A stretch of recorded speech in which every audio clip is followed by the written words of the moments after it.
बिस्मिल्लाहिर्रहमानिर्रहीम। अस्सलाम वालेकुम प्यारे व्यूवर।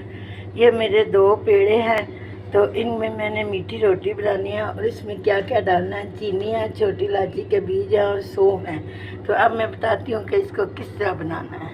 बिस्मिल्लाहिर्रहमानिर्रहीम। अब ये सौंफ इसके पेड़े के ऊपर जाएगी। बिस्मिल्लाहिर्रहमानिर्रहीम। सौंफ चली गया और ये इलायची के बीज हैं जो इसके ऊपर जाने लगे हैं। अब ये हमारी चीनी है जो इसके ऊपर जाने लगी है। तो अब ये दूसरा पेड़ा हम इसके ऊपर करके बेल के तवे पर डालेंगे, फिर आपको बताते हैं।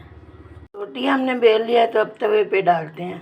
रोटी हमने तवे पे डाल दी है। बिस्मिल्लाहिर्रहमानिर्रहीम। अब हमने इसको सीधा करना है। माशाल्लाह कितना प्यारा कलर आ गया है। बिस्मिल्लाहिर्रहमानिर्रहीम। अब ये हमारा पराठा बहुत ज़बरदस्त पक गया, खुशबूदार मज़ेदार इलायची की खुशबू आ रही है। बच्चों को लंच बॉक्स में दे सकते हैं, मेहमानों को खिला सकते हैं। अच्छा लग जाए तो शेयर करें, लाइक करें, सब्सक्राइब करें। अल्लाह हाफिज़।